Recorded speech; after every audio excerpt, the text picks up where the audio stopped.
Young and Restless is definitely in a drama deficit at the moment, and nothing illustrated this better than the previews for next week, which were utterly devoid of it. The past week felt like Young and Restless was on life support. After the abbreviated ending to the Alan/Martin plot, we were treated to a week of, well, dialogue. Zero show, all tell. The only soapiness coming courtesy of some mild verbal sparring. Here's some fan reaction. What captured my attention most this week were interpersonal interactions. Although I wish they'd be taken to another, soapier level. Lily and Damien have chemistry. They're doing the dance soap characters do before falling for each other, but they're not allowed in close proximity to generate heat, and she talks down to him, which is off-putting. Why does she feel he has to answer to her? She and Devin must be drinking the same water, because he's become such a pill. Sad, because he used to be one of my favorites. Audra's situation is providing a bit of anticipation, but is overshadowed by the ickiness of Victor using a woman in this way. Diane confronted Michael and Nikki confronted Victor about going after Jack, but we've been on this same script for eons and nothing ever escalates. Why doesn't Nikki leave Victor and walk out of Chancellor to shake things up? Something. Anything. It feels pointless. Sadly, the entire iconic rivalry between Jack and Victor has become a repetitive snooze. Even the developing stories are being hampered by the exhausting predictability of it all. It's difficult to get excited about another corporate villain when we're suffering such fatigue with business stories on the whole. The writers' comfort zones, this being one of them, are rarely deviated from, and thus the stories have become unremarkable. We need some risks to be taken, some gasp-worthy twists, mind-blowing payoffs, and big passion plays. Curiously, when we do get to the verge of something that could be amazing, that's when the writing pulls back, or the plot concludes, leaving us with a feeling of letdown. Our most interesting characters have been reformed and are now well-liked, which may be great in real life, but is disastrous for a soap opera. Finally, the missing Young in Young and Restless is being sorely felt.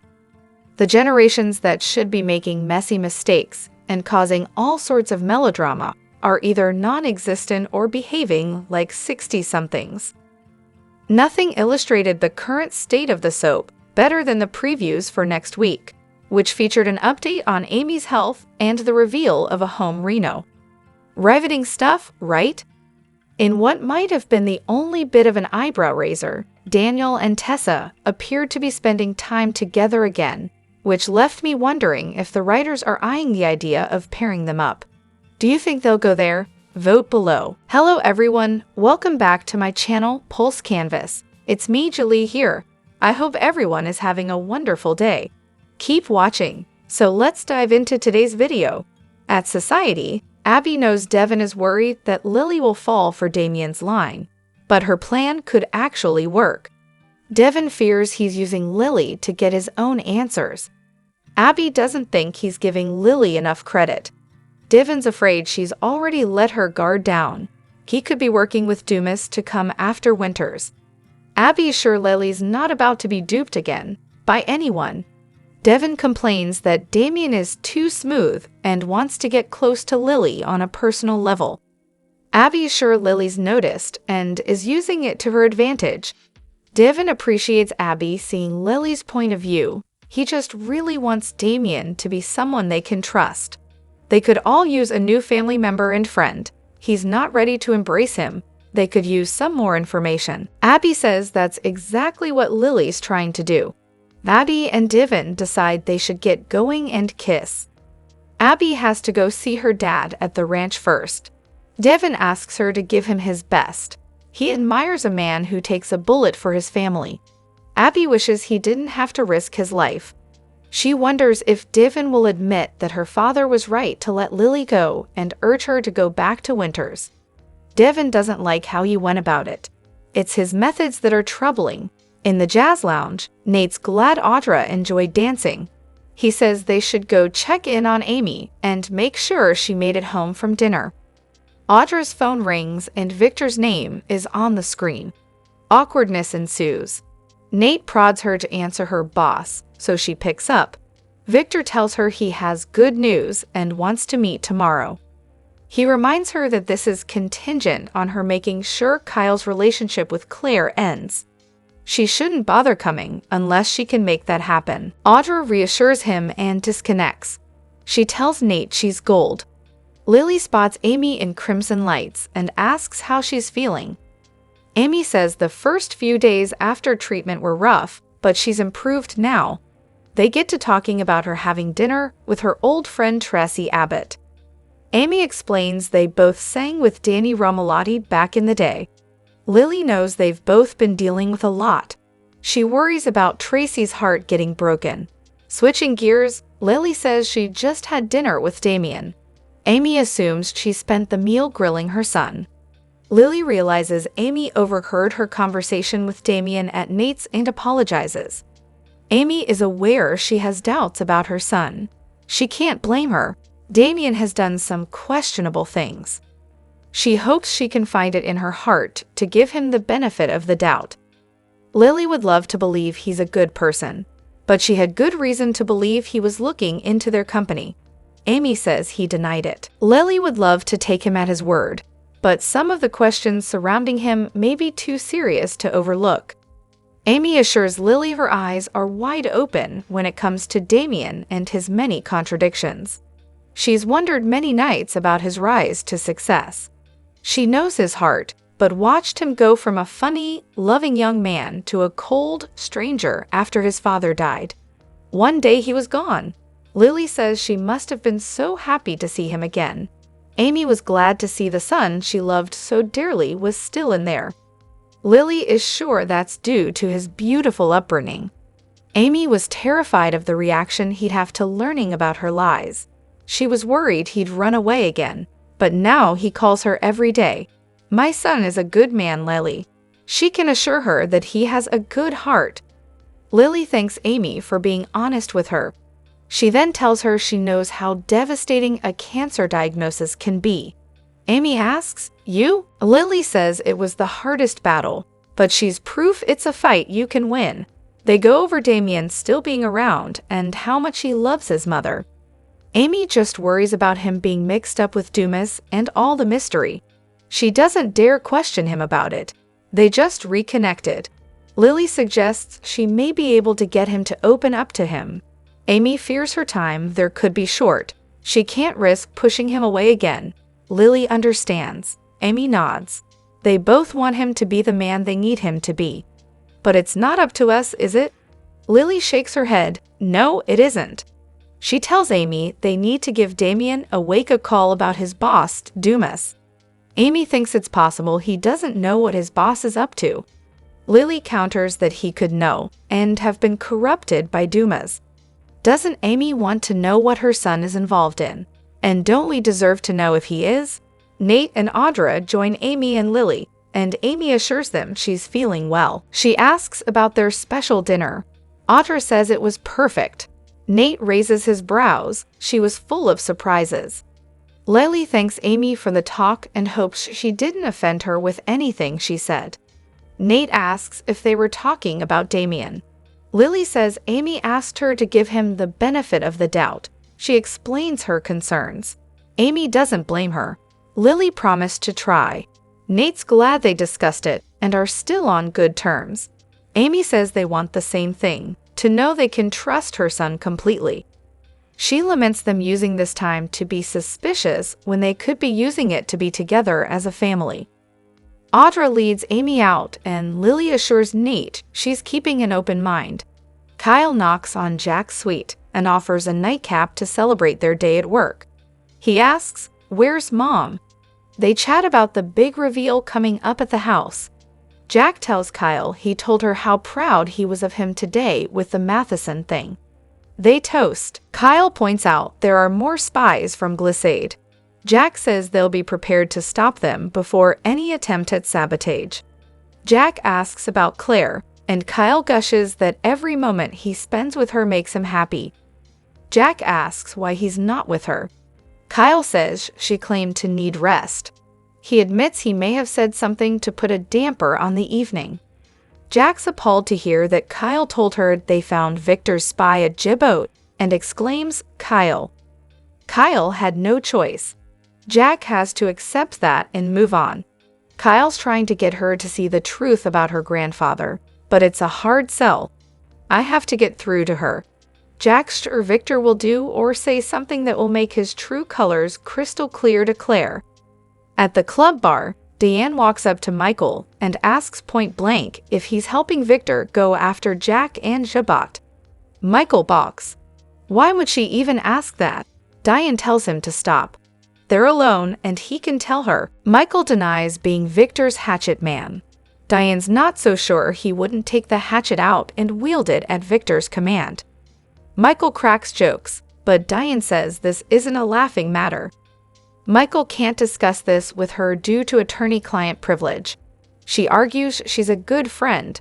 Michael tells her the Victor-Jack rivalry has gone on for decades. He doesn't like that and has made it clear to Victor.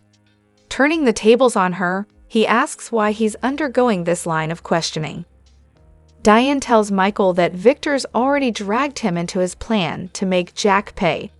Michael complains about Jack helping Nikki's battle with alcohol. Diane agrees it was foolish, but Victor should be grateful Nikki's alive thanks to Jack. Michael says that's never going to happen. Diane asks how far this is going to go this time. They just managed to rescue Kyle, and now his boss has gone on to Plan B. The company is the least of her concern, however. Victor has made it clear he wants to ruin Kyle and Claire's relationship. Michael thinks she's making assumptions, but Diane disagrees. "I know Victor. I know how far he'll go to get revenge. She'd like nothing more than to stop that bastard dead in his tracks." Michael warns her not to go there. If she tries to take Victor on herself, it will not end well. Diane can't promise that. Does he expect her to sit back while he goes after her son and husband? She'll do whatever it takes to protect them. Michael warns she'll only dig herself in deeper. She accuses him of caring more about Victor than her. Michael says he's done a lot for him. Diane bets he's done a lot more for Victor than he's done for him. Michael grits that he's trying to be the guardrail to keep this from getting out of hand. It's an impossible place to be in. Diane tells him he put himself there. She hopes when it comes down to a choice between the Newmans and Abbotts, he'll make the right choice. Abby arrives at the ranch and hugs Victor. "I missed you so much," she gushes. They sit, and he asks about her trip to Europe. She tells him Dom picked up some French phrases. Victor asks about Ashley, and they go over the whole Martin nightmare. She and Tracy are going to New York for a bit. Abby hopes it will be calm for a while. Victor wishes it would be so. However, someone potentially more dangerous for their business is lurking. Someone they'll have to keep an eye on. Talk turns to Dumas and Damian Kane. Victor says they may have an eye on Winters, and Dumas may be interested in Chancellor. Abby asks why he'd be interested in two Genoa City-based companies at the same time. Victor doesn't have the answer to that yet. He's heard of him, and they've been involved in some big deals, but he's crafty. A rather mysterious fellow. He asks Abby to tell him if she hears anything about Dumas. She replies, "Absolutely." In Jack's suite, he tells Kyle he drove Victor crazy earlier by talking about how well the Abbotts were doing. Diane arrives and warns Kyle that Victor can be dangerous. Kyle's sure they can handle anything he throws their way. He exits, and Diane tells Jack there's a potential bright spot. "We might have someone on the inside looking out for us." Jack's alarmed to hear she spoke to Michael. Diane insists she spoke in vague terms. Jack asks what she said. Diane says she told Michael she suspected he would know what Victor's up to. He didn't deny the smell of vengeance was in the air, and claims he's against the feud. Jack argues he's an integral part of Victor's latest move. Diane insists he's acting as a guardrail to keep Victor from going too far. Jack scoffs. "We're supposed to believe that?" Michael arrives at the ranch as Abby's leaving. Victor asks what he's doing there at this hour. Michael says he ran into Diane, who immediately started hurling accusations that they were initiating moves against Jack and Djibouti. Victor asks where she heard that from. Michael doesn't know, but it's clear the Abbotts are suspicious. Michael's concerned they're on high alert and suggests they withdraw the spies from Jabot. Victor warns him to remember who he works for. "I don't cave, ever," he hollers. The Young and the Restless spoilers for Friday, April 18, 2025 are here. In tomorrow's episode, fans can expect Lily Winters to open up to Amy Lewis. Meanwhile, Diane Jenkins Abbott confronts Michael Baldwin. Keep reading, and let's discuss what is coming up in the next episode of the CBS soap opera. Lily will have a discussion with Amy in tomorrow's episode. Of course, Damian Kane will be the topic. Lily might keep her proposition to Damian to herself. However, Lily could tell Amy that she's beginning to trust her son. Of course, there are a lot of unanswered questions. While Damian gave Lily the story of how he came to work for Aristotle Dumas, it sounds really far-fetched, even for a soap. Amy might offer Lily some words of wisdom on how to best handle Damian. While Lily finds herself opening up easily to Damian, Devin Winters could issue more warnings. Devin doesn't trust Damian at all and thinks the man has already done his magic on Lily. The Young and the Restless spoilers reveal that Diane gave Jack Abbott a hard time over keeping secrets. So Jack confided in the deal with the plant at Jabot to turn him into a double agent. However, now Diane realizes that Michael helped Victor Newman make this happen. While Diane knows she can't control Michael, she expected him to at least give her a heads up. Here's the thing about secrets that a lot of people don't seem to understand. If someone is going to tell you something in confidence, you don't go running around having confrontations and blasting that so-called secret unless lives are in danger or something. So does Diane keep her mouth shut until after they have victory? Of course not. Diane goes straight to Michael to blast him. Once Jack learns about this, he won't feel comfortable telling her anything else, that's for sure. Diane breaking this promise will have a ton of consequences. Diane's confrontation will put Michael in a tough spot. After the Jordan situation, it took a lot for Michael to earn Victor's trust back.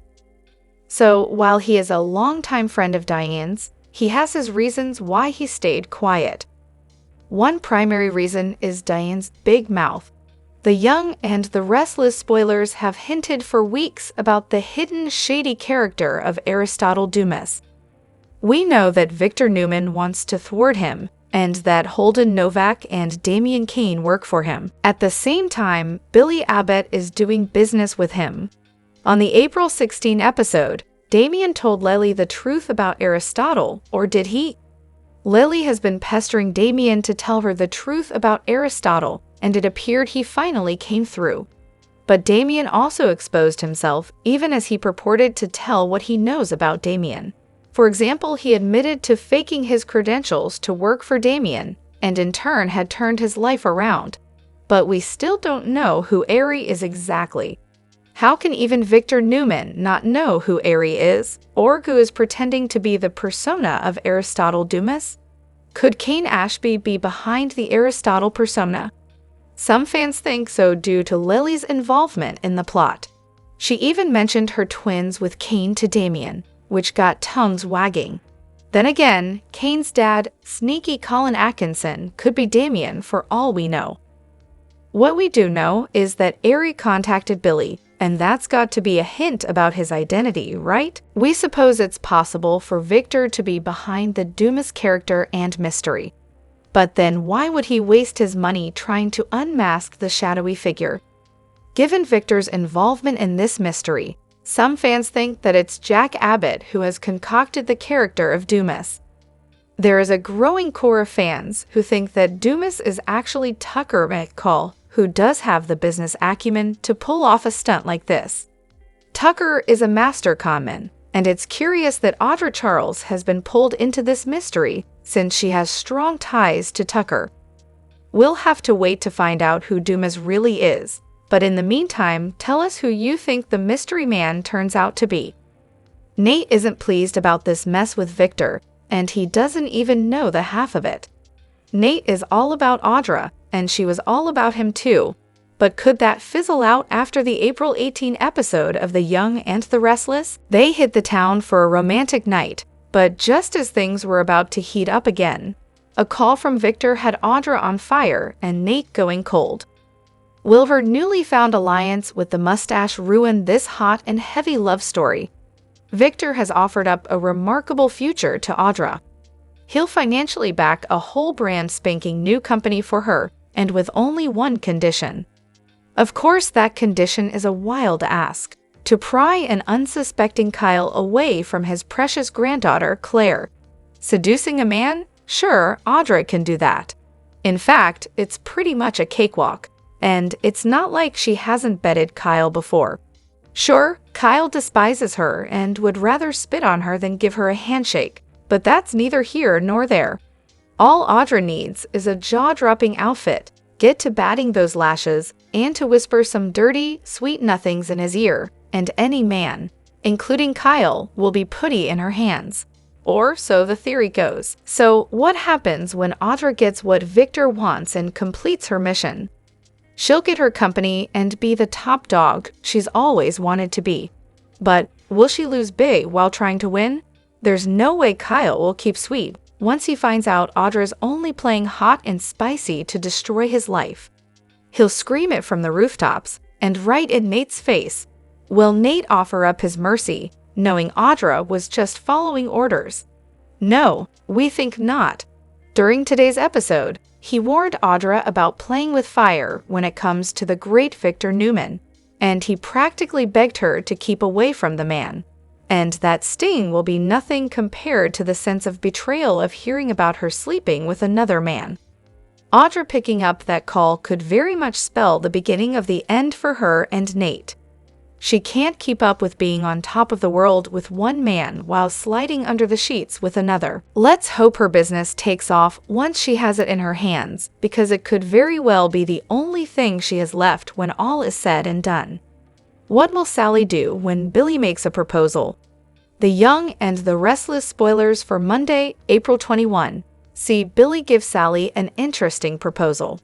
Plus, Nikki gives Claire a clue, and Daniel has to make a choice. It's going to be a day filled with drama, so you won't want to miss a minute. Sally and Billy fell together after Adam and Chelsea slept together.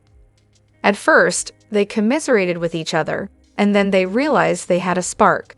Since then, they've had a few ups and downs, and Sally isn't quite sure she trusts that Billy will stay on a good path. When Sally receives an interesting proposal from Billy, is it business related? Or does Billy want her to take the relationship to the next level? Nikki was delighted when her newfound granddaughter, Claire, agreed to work with her again. Obviously, the first time didn't turn out so well, but it turned out Claire had been manipulated by evil Aunt Jordan. Now, Nikki points Claire in the right direction. Seems like it could be about work, but we suspect it has more to do with her relationship with Kyle and Victor's unexpected animosity towards it. Will Claire be able to find what she needs after Nikki's advice? Daniel has not had a good few months. Heather was killed by Jordan and Ian, and then Sharon threw her body into the river. Not only that, but Jordan and Ian drugged Sharon, and she very nearly killed Daniel after she set him up for Heather's murder. Understandably, he's been barely making it lately. Daniel finds himself at a crossroads. Is it work-related, or is there something else happening with Daniel? Find out what's in store for your Geno City favorites. The Young and the Restless spoilers for April 21 to 25 focus on characters pushing buttons, crossing lines, and keeping secrets. But the big news is that Diane's refresh of the Abbott mansion is done. Jack will finally decide whether Diane's ideas for the renovation change the traditional and classic vibe of their family home, which he loves so much. No matter what Diane has told him, Jack has been wary of this Abbott mansion refresh from the jump. He has fought it almost the entire time they've been forced to live at the GCAC. Next week, the wait is over, and they can move home. On Thursday, Diane sets the stage for the reveal. The next day, look for Diane to pull out all the stops to impress Jack. This could mean his first reaction is that he's not as thrilled with the refresh. Or maybe Diane's instincts were spot on and she's giving him the hard sell because she wants him to love it as much as she does. What will the verdict be? As Phyllis has said, she and Sharon may have brokered peace, but she still has people to hate. Case in point, Sally Spectra. The two redheads are currently the most important women in Billy Abbott's life, and there is a considerable amount of bad blood already between them. It shouldn't be a shock that Phyllis suddenly pushes Sally's buttons. The question is whether or not Sally will fight back. Lately, she has been on her best behavior. Is that time over? Meanwhile, look for Billy to have his own distractions next week. He's high on life right now. He and Sally are going strong, and he is launching Abbott communications with Phyllis. Plus, he thinks he's special because Aristotle Dumas called him up and wants to help him take back Chancellor. Well, expect Billy to push buttons of his own when he crosses the line to make a point. Who's on the other end of this point he's making? In the land of the Newmans, Victor keeps a secret from Nikki. Now, this could be about the spies he embedded at Jebot, or more likely, hiring Audra to come between Kyle and Claire. Or maybe there's a new secret. Meanwhile, Chelsea questions Adam's motives. We thought they were past all this questioning. How will Adam react to her suspicion? There's drama for the Winters, too. Nate and Damien receive an update about Amy's condition. Will Damien's mom show signs of improvement? Also, Lily gives Audra the 3rd degree. Maybe Lily learns about her new job with Victor, or she witnesses Audra attempting to get close to Kyle again. Audra could be exhibiting red flag behavior. Will Lily tell Nate? Finally, Tessa comes to the rescue of someone in need of help. Early in the week, Daniel finds himself at a crossroads. And since Tessa and Daniel have been society buddies, she must be coming to his aid. Amelia Heinel thought her time at Y&R wouldn't last long. Amelia Heinel has been playing Victoria for 20 years on The Young and the Restless. The actress continues to wow fans with her performances as the Newman Harris and businesswoman. However, Heinel had fears about taking over the iconic role. In 2005, Heinel received the opportunity a lifetime to audition for the role of Victoria on Y&R. The actress already had soap opera experiences with her roles on Loving and All My Children. But playing Victor and Nikki's daughter was a huge moment. Heinel had big shoes to fill taking over from Heather Tom and admits she was a bit nervous. In an interview with Soaps.com, the actress revealed she didn't expect to last long at Y&R. They're totally going to fire me, and it's going to be so embarrassing, Heinel confessed. I didn't think I was going to get the part, then I did. It was a little bit overwhelming, being a recast. I knew she was loved, so there was this added pressure of, wow, I better be good. It didn't take long for Heinel to find her groove, and soon fans welcomed her as the new Victoria. On both of those shows, I stayed for my initial 3-year contract. Then I'd say, well, I had a great time, but it's time to move on. But with Young and Restless, after my first 3 years, I realized, wait, I really like it here and don't ever want to leave. 20 years later, Heinel is still going strong at Y&R. Victoria remains an important part of the show, and everything is going smoothly for her at the moment. However, there's bound to be plenty of workplace and family drama coming for the Newman Harris. Y&R star Courtney Hope notices a pattern in Sally's love life. Sally has the worst luck in the romance department on The Young and the Restless. Although she's had no trouble finding handsome suitors, her relationships always end in heartbreak. And Courtney Hope notices a distinct pattern when it comes to Sally's romance heartache. Sally's bad luck in her love life began during her time on The Bold and the Beautiful. Her romance with Thomas ended when he dumped her for his ex-girlfriend, Caroline. She then thought she found happiness with Wyatt, but he broke up with her to reunite with his high school sweetheart, Flo. Unfortunately, Sally's romantic bad luck followed her to Genoa City. She found the perfect match in Adam, but he cheated on her with his ex-wife Chelsea. After dumping Adam, Sally moved on with Billy. However, their relationship is facing trouble because of his ex, Phyllis. Sally has a history of competing with her beaux exes, something Hope discussed in an interview with Soap Opera Digest. "That's actually something that I've really sat with," Hope explained. "It's like a fool me once, fool me twice type of thing. I feel like she's constantly had that struggle, and she's ultimately always the one who's left. They always end up with their ex. I think with this Phyllis scenario, it's a little bit unique, because in Sally's mind, she went, 'Oh, Billy's ex is Chelsea, and she's gone.' But with Phyllis, I don't think she saw this coming." Phyllis' constant interference will test Sally and Billy's relationship. Although Sally's determined not to let Phyllis ruin her romance, there's no denying Phyllis and Billy have a special bond. Will Billy become the next man to break Sally's heart? Or will Sally finally end the curse of being dumped for the ex? Will the real Aristotle Dumas please stand up? For weeks now, we've heard about the elusive Aristotle Dumas on The Young and the Restless. Supposedly, Damien told Lily the truth about Dumas yesterday, but was it really the truth? We can't stop thinking about it. At first, Holden showed up in town, and he pretended to be Damien. Then, oops, that wasn't Damien. The real Damien showed up, and it seemed he might have been Dumas himself. However, yesterday, Damien told Lily that he suspected Aristotle Dumas was a front. She wondered why Damien would work for such a person, and Damien said he'd made up some fake credentials and tried to better his life by working for Dumas. So who is Dumas really? It seems to be somebody with ties to Genoa City.